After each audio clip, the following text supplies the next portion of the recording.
the child that is fearful of their own safety because their interactions or the consequences of another person's either judgment of them or their physical interactions with them are things that they find extremely uncomfortable and sometimes very painful.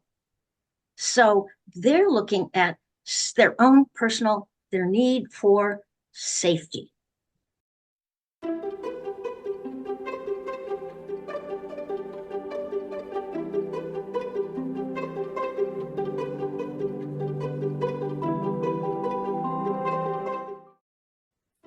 Hi, I'm Staci Neustadt. I am a speech language pathologist and the CEO at Making Sense of Autism, and I'm a student of Susan.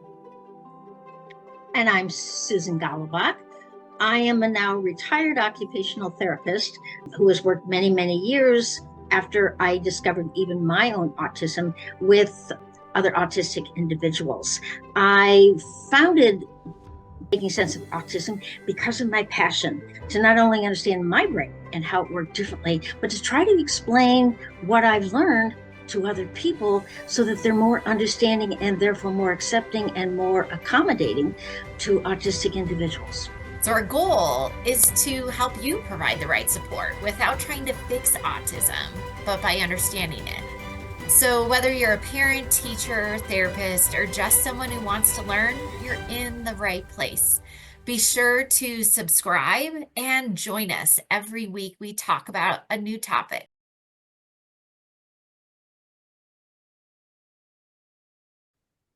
Thank you for joining us today. Be sure to hit subscribe so you get our video that we put out every week on a variety of topics. And if you have a topic you want us to talk about, send us an email or just make a comment below, and we will be sure to address it in the future weeks.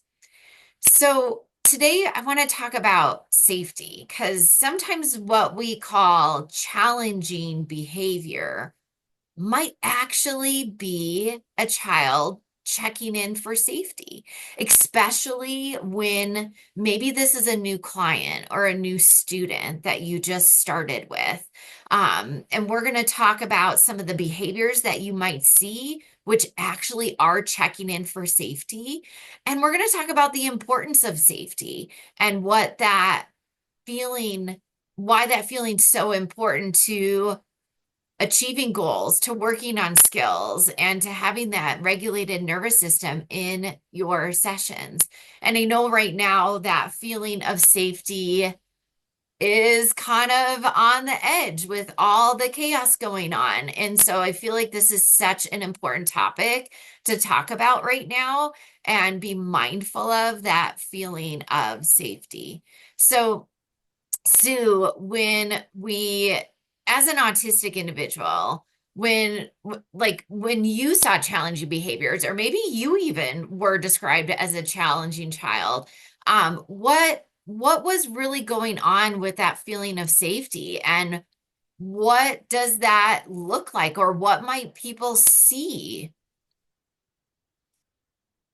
For me, yes, this is why I tried compliance is the best way to get people to stop making expectations, to leave me alone. I didn't want the consequences of dealing with people's expectations and or punishment for what they perceived as non-compliant or inappropriate behavior.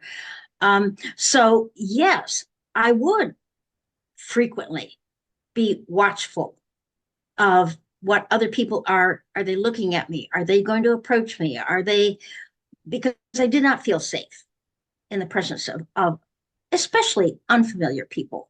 I mean, you can see patterns in people that you see every day, and those are the expectations you have. And now you're going to get upset if they don't follow those patterns. But for the most part, it's with people you're not familiar with that you become super cautious, versus the typical child that is, I'm into me. what I can do, what I can get away with. Now, they may do the same looking behavior, and that they're going to be watchful of you, looking to see if you're noticing, looking to see if you're going to yell at them or punish them or let them go. Um, yeah, they're just checking just for social approval or disapproval of their Mhm. behavior. And they may, in defiance, keep doing it because they want to, or they may just go ahead and stop because they sense you're going to disapprove and they don't want the approval. The typical child, but the child that is fearful of their own safety because their interactions or the consequences of a person's another person's either judgment of them or their physical interactions with them are things that they find extremely uncomfortable and sometimes very painful. So they're looking at their own personal, their need for safety. And so when they check to see how other people may react to what they're doing, and they are very likely, unlike the typical child, to stop if they sense and not push on or challenge the response the adult is making or the other person is making. Or they may decide to just flee the situation. Like, I'm not taking any chances. I'm out of here. So I think that's how you can distinguish the difference between a child who is checking in because they're not feeling safe with how that other person may react to them, versus the child who is ready to take on challenges and assert themselves in a particular situation and challenge that other person. Yeah, I feel like when I've observed this in different kids, the kids that if they, make a mistake or, spill something and it was all, on accident and they were supported and not yelled at, they almost see, oh, yeah, this person's gonna support me with this. And they don't have that same reaction if something like that happens versus I feel like kids who maybe have had those experiences and had a very negative reaction from an adult, what I end up seeing with them is they might grab my toys or throw something and then look at me and run, knowing that's the pattern that they have is they think they're checking to see if I'm going to yell at them. They're checking to see if I'm going to do anything because they've had little T trauma or a very big reaction from an adult or a parent. And that was traumatizing, which makes them feel not safe. And so Mhm. I've definitely had kids that will do those behaviors, even just come up and hit me and then, see what my reaction is going to be and take off running. And while it's not easy, I want these kids to feel safe. And so I don't react because I know those behaviors are coming from a place of trauma. They're coming from a place of, I'm checking to see if you're going to be safe. And I have found kids I work with who have a history of trauma and they see, oh, she's not going to react. They end up being so attached to me. They cry when I leave at the end. And that's how I know that my response I'm giving them of safety is a good response. And I know for our nervous systems, man, is that hard to just sit there when a kid smacks you across the face or chucks a toy at you or grabs your things. That is so difficult, but it's so needed because obviously these kids are seeking that safe person. And I don't care if it's big T, little t, especially nowadays, I feel like every kid has little t trauma, whether it's they're a COVID baby and didn't get out and socialize, or, parents are dysregulated and there's a lot of fighting and yelling.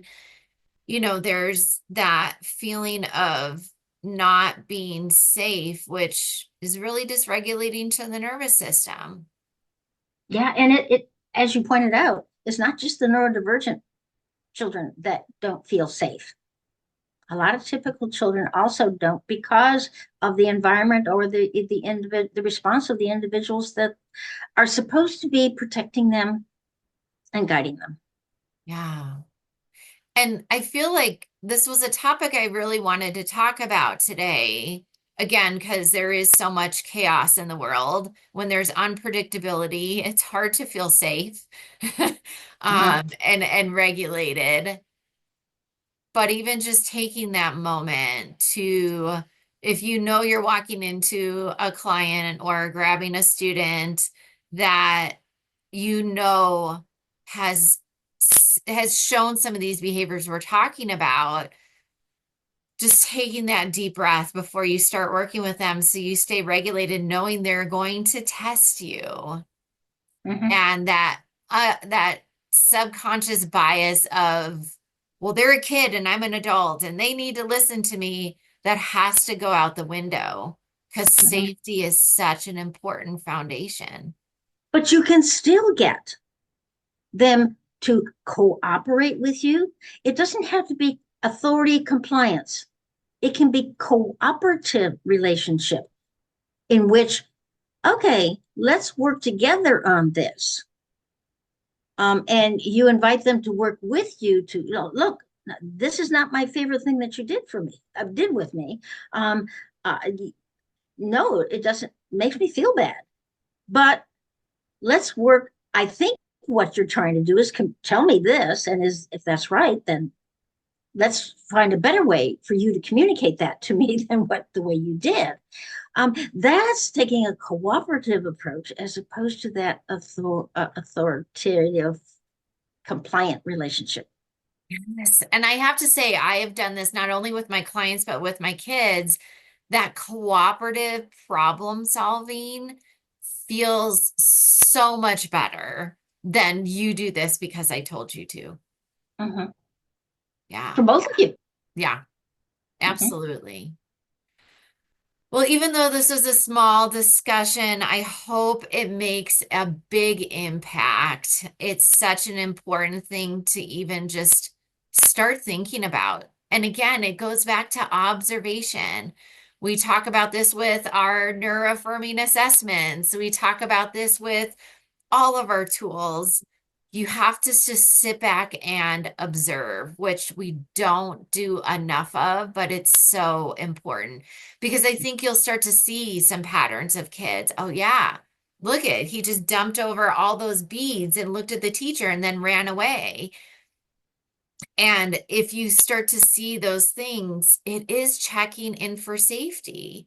And instead of yelling at the kid, don't drop the beads, don't dump them out. You know you're not supposed to do that, which creates more of an unsafe environment, right? You could say, oh man, those beads are all over the floor. We have a problem. We're going to trip. We're going to step on them. What should we do? And that cooperative problem solving. And then you've shifted because I guarantee that kid was in the emotional part of their brain, freaking out. What is that teacher going to do? Am I safe with that person? But you switched it to the thinking part of, oh man, we have a problem. There's beads on the floor. What are we going to do? You're going to see that's what builds that safety. Mhm. So And important. cooperation. And cooperation, absolutely. And problem solving. Mhm. Awesome. Well, I love this topic for this week. Definitely aligns with our hope that kids feel safe. That is such an important one right now. So wonderful. Thank you, Sue. Thank you for asking, Staci.